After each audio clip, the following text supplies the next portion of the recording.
आपण मानकु एहा कहिबी जे जीशु किपरि जगत को आनंद आनिले। जीशु अनेक व्यवहारिक उपाय रे एही जगत को आनंद आनिथिले। तांकर सामाजिक सेवारे से जणे व्यक्ति को सुस्थ कले, भूत मान को तड़ीदेले एवं पाप क्षमा कले। एहार तुरंत प्रतिक्रिया लोकमान को ठारू आनंद थिला।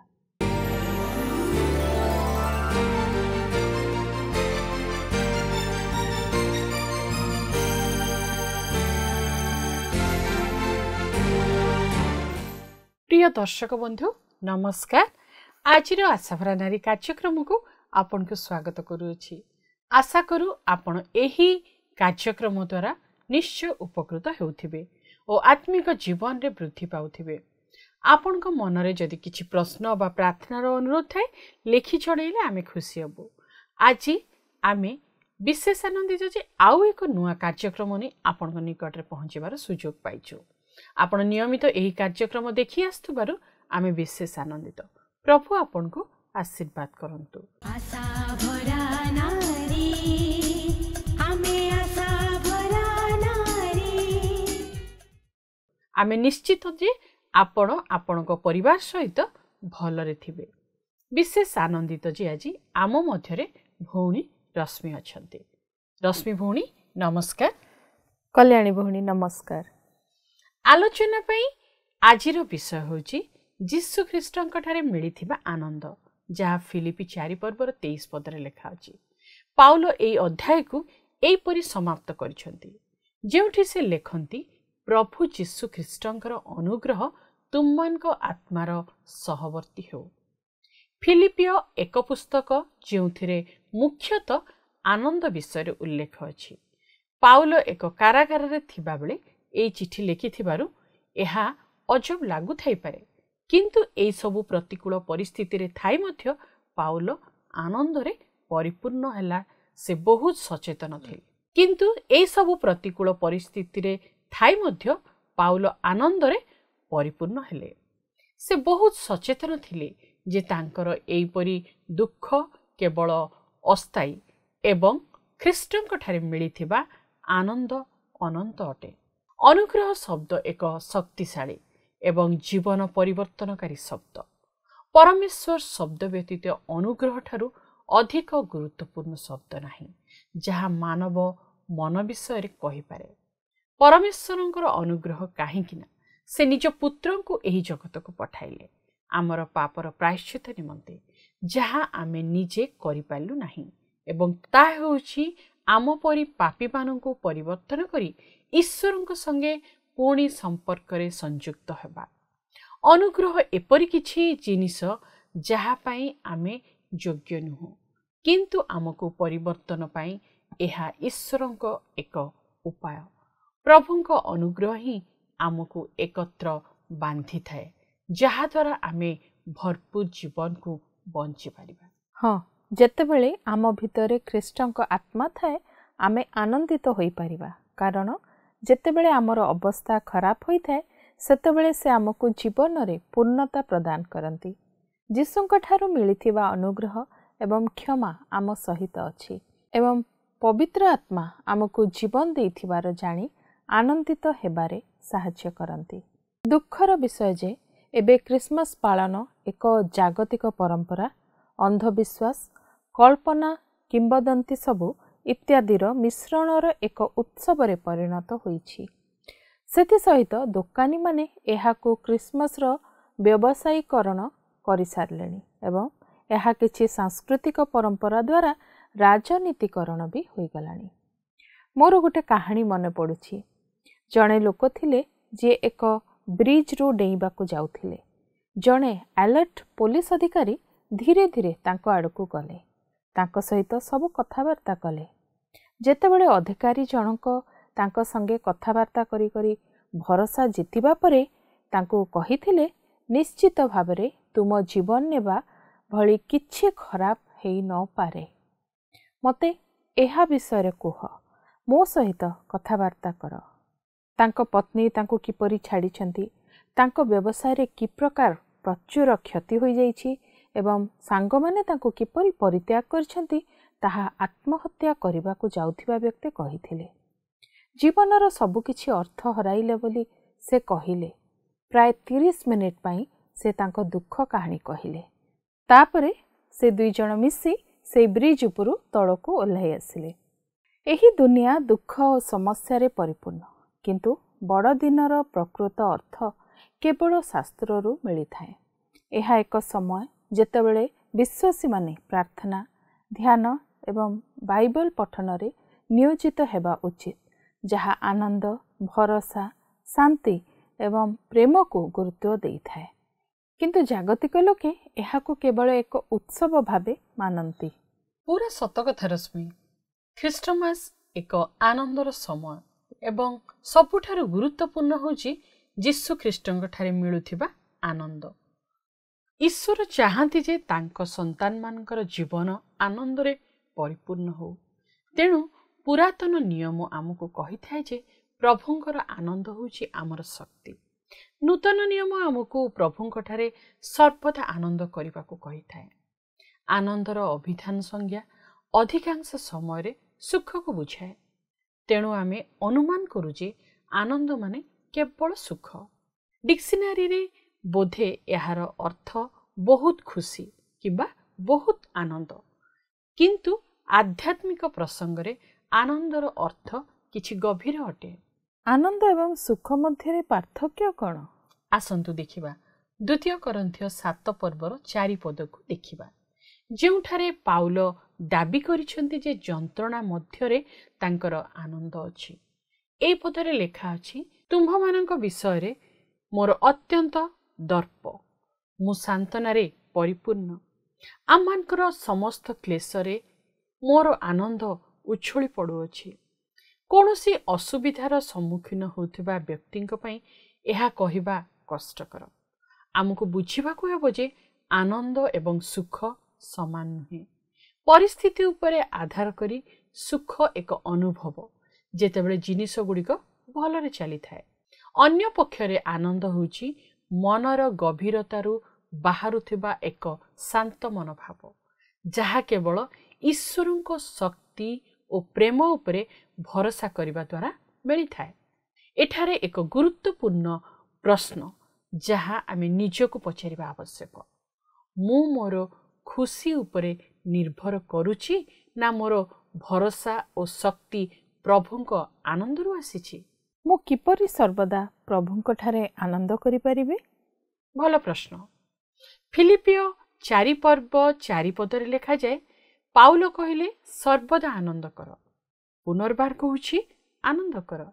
ଏଠାରେ ବିଶ୍ୱାସୀମାନଙ୍କୁ ସର୍ବଦା ଆନନ୍ଦ କରିବାକୁ ଆଦେଶ ଦିଆଯାଇଛି, କାରଣ ଏହା ଆମ ପାଇଁ ଖ୍ରୀଷ୍ଟଙ୍କଠାରେ ଈଶ୍ୱରଙ୍କ ଇଚ୍ଛା ଥିଲା। ପାଉଲ ଏଠାରେ ଯାହା କହୁଛନ୍ତି ତାହା ହେଉଛି ଯେ ଆମେ ଦୁଃଖୀ, ଖୁସି, କ୍ରୋଧିତ, ଦ୍ୱନ୍ଦ୍ୱରେ କିମ୍ବା କ୍ଳାନ୍ତ ହେଉନା କାହିଁକି, ଏହିସବୁ ସତ୍ତ୍ୱେ ମଧ୍ୟ ସବୁବେଳେ ଆନନ୍ଦ କରିବା ଉଚିତ। ଏହିପରି ଏକ ମୁହୂର୍ତ୍ତ ରହିବା ଉଚିତ ନୁହେଁ ଯାହାଦ୍ୱାରା ଆମେ ପ୍ରଭୁଙ୍କୁ ତାଙ୍କର ପ୍ରେମ ଏବଂ ଯତ୍ନ ପାଇଁ ଧନ୍ୟବାଦ ଦେଉନୁ। ପାଉଲ ଫିଲିପିଓ ମଣ୍ଡଳୀକୁ କହୁଛନ୍ତି ଯେ ପରିସ୍ଥିତି ଯାହା ହେଉନା କାହିଁକି ସେ ସର୍ବଦା ପ୍ରଭୁଙ୍କଠାରେ ଆନନ୍ଦ କରିବେ।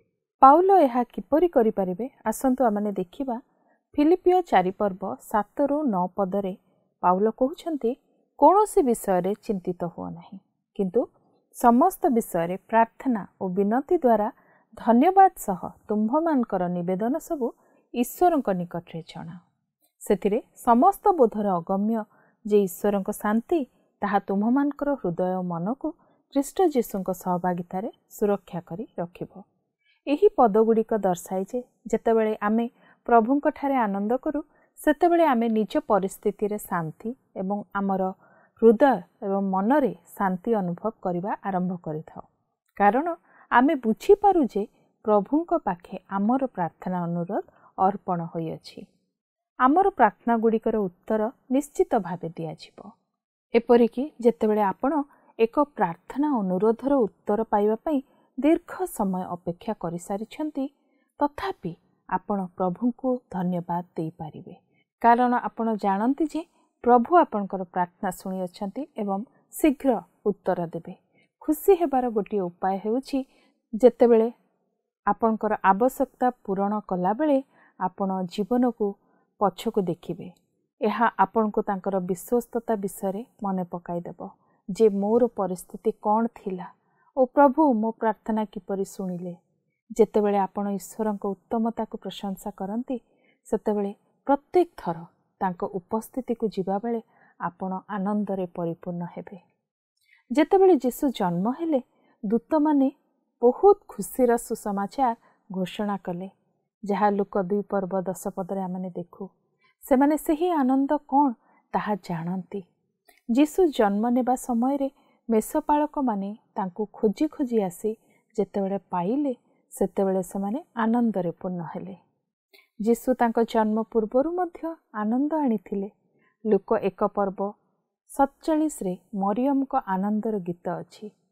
ଶିଶୁ ଯୀଶୁ ନିଜ ମାତୃଗର୍ଭରେ ଉଲ୍ଲାସରେ ନାଚି ଉଠିଥିଲେ ବୋଲି ଲୁକ 1:44 ଲେଖାଯାଏ। ପାଉଲ ପ୍ରତ୍ୟେକ ପରିସ୍ଥିତିରେ ଆନନ୍ଦିତ ହେବାର ଏହା ହିଁ ସଠିକ୍ କାରଣ। ଫିଲିପାଇନ୍ସର ଏକ ଜେଲ୍ କୋଠରୀରେ ପାଦରେ ବେଡ଼ି ବନ୍ଧା ଥିବା ଅବସ୍ଥାରେ ପାଉଲ ଓ ସିଲା ଶତ୍ରୁଙ୍କୁ ଜାଣିଥିଲେ ସେମାନଙ୍କର ଆଇନଗତ ଅଧିକାର ଉଲ୍ଲଙ୍ଘନ କରାଯାଇଥିଲା। ବିନା କାରଣରେ ସେମାନଙ୍କୁ ଗିରଫ କରାଯାଇଥିଲା ଏବଂ ବିନା ବିଚାରରେ ମାଡ଼ ଦିଆଯାଇଥିଲା।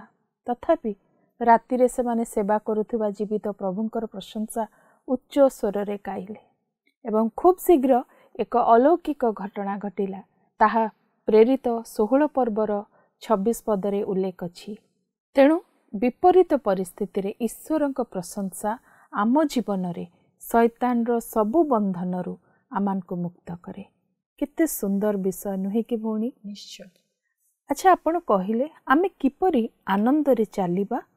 ଏଠାରେ ଈଶ୍ୱରଙ୍କ ବାକ୍ୟ ଉପରେ ଆଧାରିତ କିଛି ନିୟମ ଅଛି। ପ୍ରଥମରେ ପ୍ରଭୁ ହିଁ ଆମ ଆନନ୍ଦ ଫେରାଇ ପାରିବେ। ଗୀତ ସଂହିତା 51:12 କୁହନ୍ତି, ତୁମେ ପରିତ୍ରାଣର ଆନନ୍ଦ ପୁନର୍ବାର ମୋତେ ଦିଅ ଓ ସ୍ୱଚ୍ଛନ୍ଦ ଆତ୍ମା ଦେଇ ମୋତେ ଧରି ରଖ।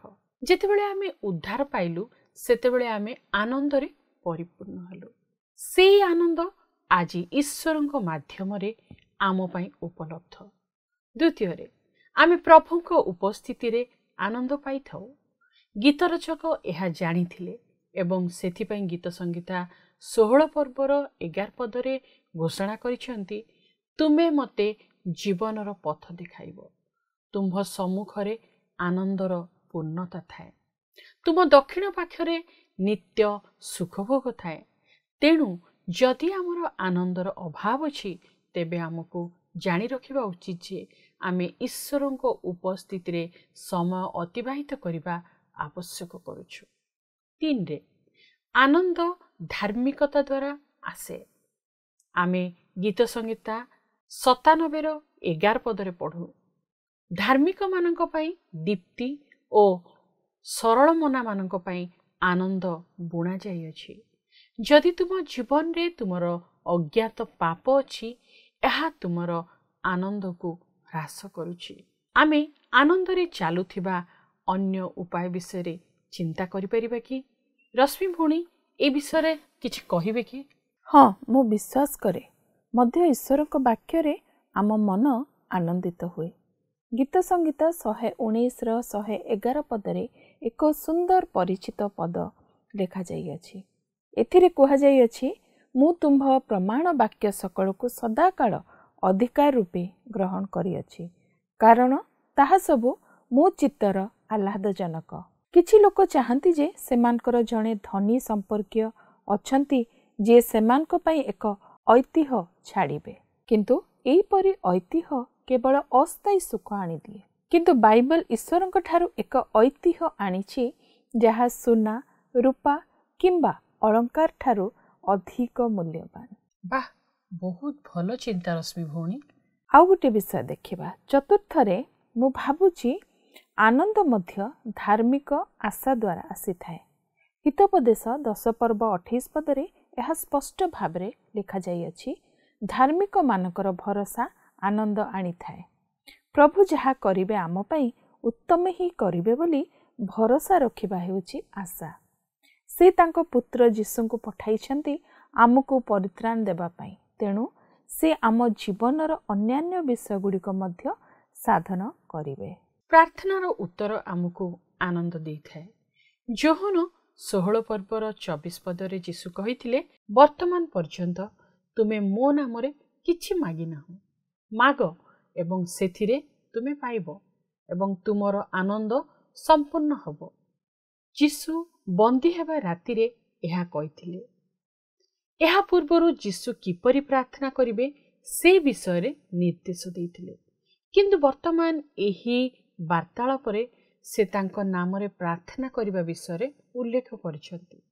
ଯେତେବେଳେ ଯୀଶୁଙ୍କ ଅନୁଗାମୀମାନେ ଏହାକୁ ମାନନ୍ତି, ସେମାନେ ଯାହା ମାଗିଛନ୍ତି ତାହା ଗ୍ରହଣ କରି ସେମାନଙ୍କର ଆନନ୍ଦ ସମ୍ପୂର୍ଣ୍ଣ ହୁଏ।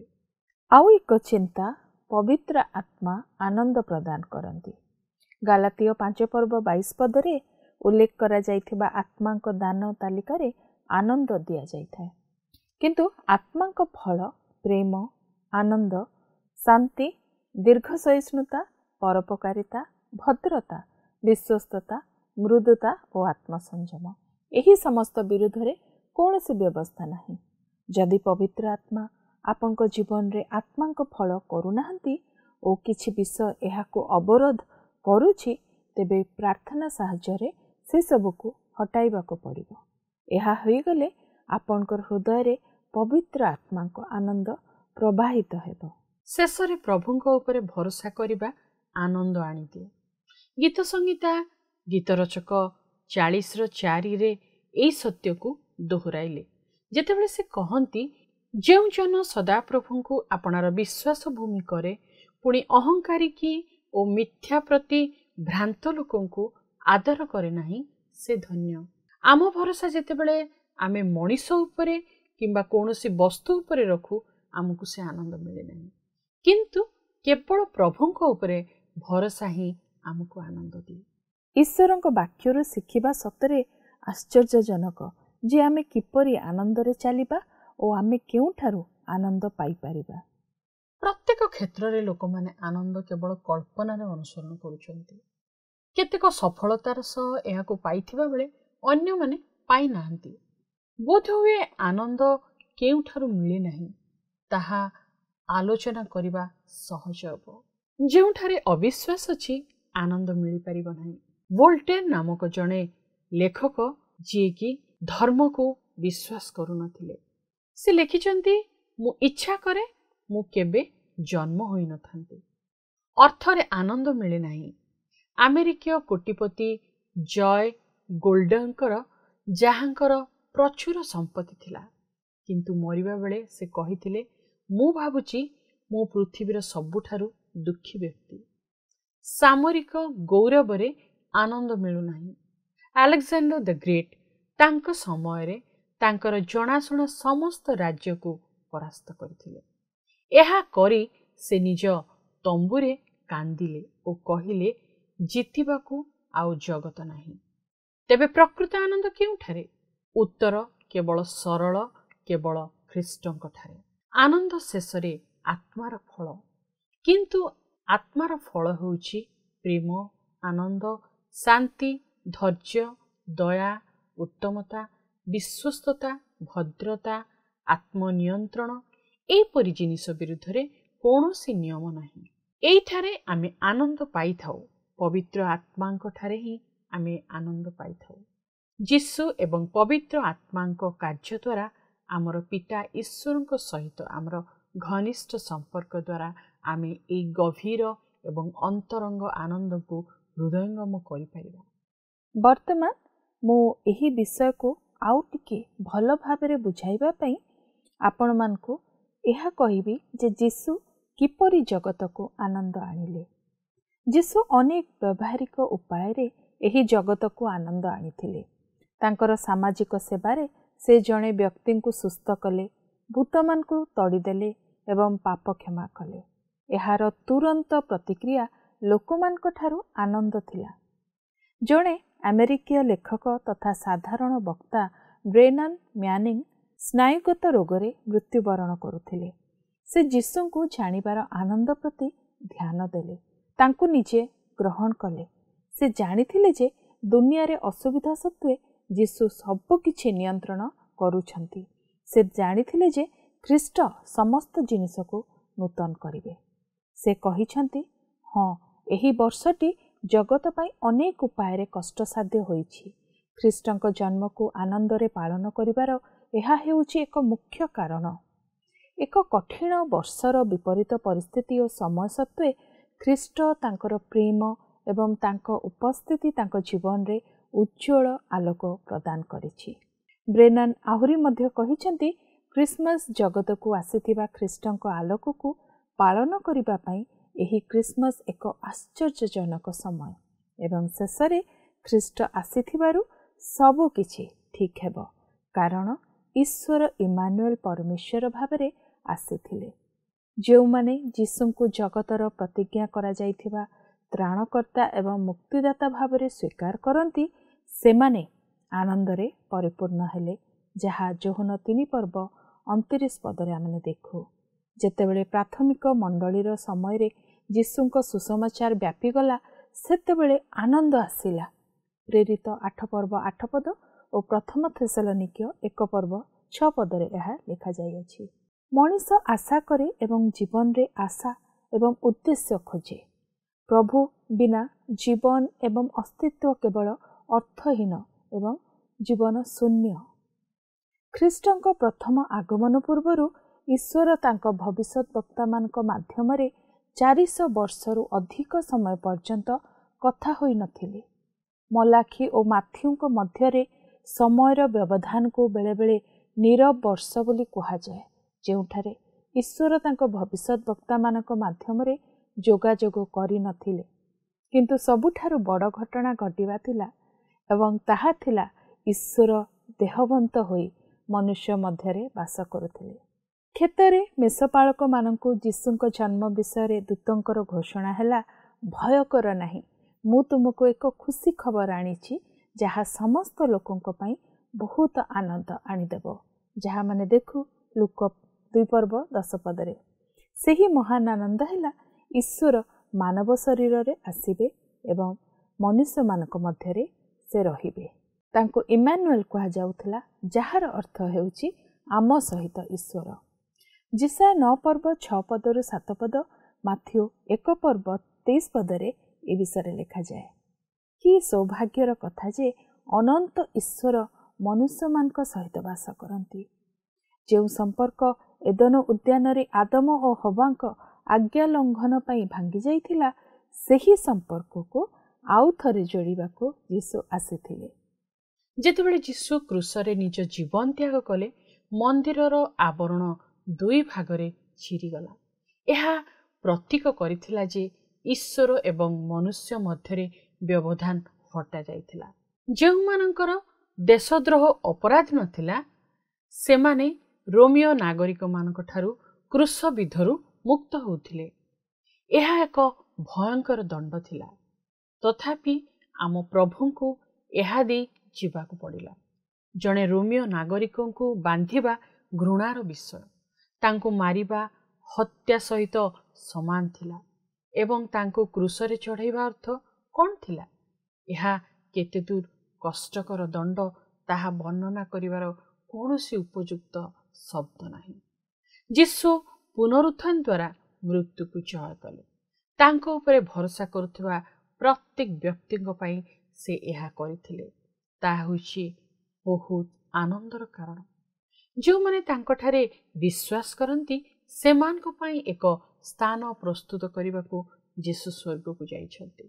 ତାଙ୍କର ଦ୍ୱିତୀୟ ଆଗମନ ବିଭିନ୍ନ ପ୍ରକାରର ହେବ। ସେ ପୃଥିବୀରେ ତାଙ୍କର ରାଜ୍ୟ ପ୍ରତିଷ୍ଠା କରିବେ, ଯେଉଁଠାରେ ତାଙ୍କର ନ୍ୟାୟ ଏବଂ ଧାର୍ମିକତା ସ୍ଥାପିତ ହେବ। ପ୍ରକୃତରେ ଗୀତ ସଂହିତା 98କୁ ବୁଝାଏ। ଏହା ପ୍ରଭୁଙ୍କର ଦ୍ୱିତୀୟ ଆଗମନର ଏକ ଗୀତ। ତାଙ୍କର ପ୍ରଥମ ଆସିବାର ଉଦ୍ଦେଶ୍ୟ ବୁଝିଲା ସାଙ୍ଗରେ ଆସନ୍ତୁ ଆମେ ତାଙ୍କର ଦ୍ୱିତୀୟ ଆସିବାର ଉଦ୍ଦେଶ୍ୟକୁ ବିଚାର କରିବା। ସେ ଯେତେବେଳେ ପୁନର୍ବାର ରାଜାମାନଙ୍କର ରାଜା ଏବଂ ପ୍ରଭୁମାନଙ୍କର ପ୍ରଭୁ ଭାବରେ ରାଜତ୍ୱ କରିବାକୁ ଆସିବେ, ସେତେବେଳେ ସେ କେତେ ଯେ ଆନନ୍ଦ ଆଣିବେ। ତେଣୁ ପ୍ରିୟ ଭଉଣୀମାନେ, ଆମର ପରିସ୍ଥିତି ଯେପରି ହେଉନା କାହିଁକି, ଆମେ ଯେତେବେଳେ ଯୀଶୁ ଖ୍ରୀଷ୍ଟଙ୍କ ଠାରେ ମିଳୁଥିବା ଆନନ୍ଦକୁ ଖୋଜୁ ଏବଂ ଗ୍ରହଣ କରୁ, ଆମେ ସେ ସ୍ୱର୍ଗୀୟ ଆନନ୍ଦର ଭାଗୀ ହେଉ, ଯାହା ଆମଠାରୁ କେହି ହରଣ କରିପାରେ ନାହିଁ। आशा भरा नारी, आमे आशा भरा नारी। क्षमार निर्झर प्रेमी ईश्वर दया तुम अपार आहे परमेश्वर। क्षमार निर्झर प्रेमी ईश्वर दया तुम अपार आहे परमेश्वर। भरी दिया प्रभु आशीष रे तुम, भरी दिया प्रभु आशीष रे तुम कलुषित अंतर, कलुषित अंतर। क्षमार निर्झर प्रेमी ईश्वर दया तुम अपार आहे परमेश्वर।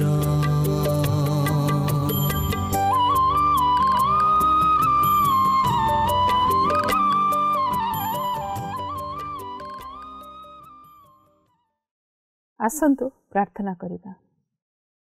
ଧନ୍ୟବାଦ ଧନ୍ୟବାଦ ସ୍ତୁତି ପ୍ରଶଂସା କରୁଛୁ ତୁମର ପବିତ୍ର ଦୟାଳୁ ସ୍ୱର୍ଗସ୍ଥ ପିତା। ତୁମ ନାମକୁ ଧନ୍ୟବାଦ ଦେଉଛୁ ପିତା। ଏହି ସତ୍ୟତା ତୁମେ ଆଜି ଆମମାନଙ୍କ ମଧ୍ୟରେ ପୁନର୍ବାର ପ୍ରକାଶ କଲ। ପରମେଶ୍ୱର, ତୁମେ ଆମମାନଙ୍କ ସହିତ ବାସ କରିବା ଇମାନୁଏଲ ପରମେଶ୍ୱର। ତୁମେ ଆମମାନଙ୍କର ଯତ୍ନ ନେବା, ଆମମାନଙ୍କୁ ଆନନ୍ଦରେ ଭରିବା ପରମେଶ୍ୱର ତୁମେ। ପ୍ରଭୁ ଗୋ, ନିଶ୍ଚିତ ଭାବରେ ଏହି ଜଗତରେ ଆମମାନଙ୍କ ପାଇଁ କ୍ଲେଶ, ଦୁଃଖ, ଯାତନା ସବୁ ଭରି ରହିଛି, କିନ୍ତୁ ଯୀଶୁଖ୍ରୀଷ୍ଟଙ୍କ ମାଧ୍ୟମରେ ତୁମେ ଆଜି ଆମମାନଙ୍କୁ ସେହି ଆନନ୍ଦ ପୁନର୍ବାର ଦେଇଛ ପ୍ରଭୁ। ତାହା ଆମେ ଯେପରି ବୁଝିପାରିବୁ, ଆଜି ବାକ୍ୟ ମଧ୍ୟରୁ ଯେଉଁ ସମସ୍ତ ବିଷୟ ଆମେ ଦେଖିଲୁ, ସେହି ବିଷୟ ସବୁକୁ ଅବଲମ୍ବନ କରି ସର୍ବଦା ଆନନ୍ଦରେ ରହିବୁ, କାରଣ ତୁମେ ଆମମାନଙ୍କୁ କହିଛ ଆନନ୍ଦ କର, ସର୍ବଦା ଆନନ୍ଦ କର। ହେ ପ୍ରଭୁ, ଏହି ଜଗତ ଆମମାନଙ୍କର ଆନନ୍ଦ ଯେପରି ହରଣ ନ କରିନିଏ, ଆମେ ଯେପରି ସର୍ବଦା ତୁମ ସହିତ ପ୍ରଭୁ ଜଡ଼ିତ ହୋଇ ରହିବୁ, ସେହି ପ୍ରକାର ଆମମାନଙ୍କୁ ସାହାଯ୍ୟ କର। ଯେତେ ପ୍ରିୟ ଦର୍ଶକମାନେ, ଭଉଣୀମାନେ ଆମମାନଙ୍କୁ ଦେଖୁଛନ୍ତି ଏହି ସମୟରେ, ସମସ୍ତଙ୍କୁ ପ୍ରଭୁ ତୁମରି ସେହି ଆନନ୍ଦରେ ଭରିଦିଅ ପ୍ରଭୁ। ସମସ୍ତଙ୍କୁ ତୁମେ ଦୟା କର। ଛୋଟ ପ୍ରାର୍ଥନାଟି ମୋର ଅତି ପ୍ରିୟତମ ପରମେଶ୍ୱରଙ୍କର ଏକମାତ୍ର ପୁତ୍ର ପ୍ରଭୁ ଯୀଶୁଙ୍କ ନାମରେ ମାଗୁଛି, ଆମେନ୍। ତେବେ ପ୍ରିୟ ଦର୍ଶକମାନେ, ବର୍ତ୍ତମାନ ତ ଆମ ସମୟ ଶେଷ ହୋଇଗଲାଣି। ଆଶା କରୁ ଆପଣଙ୍କୁ ଆଜିର କାର୍ଯ୍ୟକ୍ରମ ନିଶ୍ଚୟ ଭଲ ଲାଗିଥିବ। ହଁ, ଆମକୁ ଆପଣଙ୍କ ଜୀବନର ଅନୁଭୂତି ଜଣାଇବାକୁ ଭୁଲିବେ ନାହିଁ। ଟିଭି ସ୍କ୍ରିନ୍ରେ ଦିଆଯାଇଥିବା ଠିକଣା ଓ ଫୋନ୍ ନମ୍ବରରେ ଆମ ସହ ନିଶ୍ଚୟ ଯୋଗାଯୋଗ କରିବେ। ପୁଣି ଆମକୁ 044490812997ରେ ମିସ୍ଡ କଲ୍ କରିବାକୁ ଭୁଲିବେ ନାହିଁ। ସପ୍ତାହ ଶେଷରେ ଅଧିକ ମିସ୍ଡ କଲ୍ ଦେଇଥିବା ଦର୍ଶକ ବନ୍ଧୁଙ୍କୁ ପୁରସ୍କୃତ କରାଯିବ। ଆମ ଏହି କାର୍ଯ୍ୟକ୍ରମ ୟୁଟ୍ୟୁବରେ ମଧ୍ୟ ଉପଲବ୍ଧ। ଆପଣ ଯେକୌଣସି ସମୟରେ ଏହା ଦେଖିପାରିବେ। ଏହି ସପ୍ତାହର ପ୍ରଶ୍ନ ହେଲା, ଆମେ ପ୍ରକୃତ ଆନନ୍ଦ କିପରି ପାଇପାରିବା? କ ଖ୍ରୀଷ୍ଟ, ଖ ଜଗତ, ଗ ଧନ, ଘ ଉତ୍ତମ ସ୍ୱାସ୍ଥ୍ୟ। ଆପଣ ଏହାର ସଠିକ୍ ଉତ୍ତର SMS କିମ୍ବା ଫୋନ୍ ମାଧ୍ୟମରେ ଜଣାଇ ପାରିବେ। ଆଉ ଏକ ନୂଆ କାର୍ଯ୍ୟକ୍ରମ ନେଇ ଆପଣଙ୍କ ନିକଟକୁ ଆସିବୁ। ସେ ସମୟ ପର୍ଯ୍ୟନ୍ତ ଆମକୁ ବିଦାୟ ଦିଅନ୍ତୁ। ସୁସ୍ଥରେ ରୁହନ୍ତୁ ଓ ଭଲରେ ରୁହନ୍ତୁ। ରହିଲୁ, ନମସ୍କାର। ଗତ ସପ୍ତାହର ବିଜୟ ଦର୍ଶକ ବନ୍ଧୁ ହେଲେ ନବରଙ୍ଗପୁରରୁ ଜିତେଶ୍ୱର ଜାନି।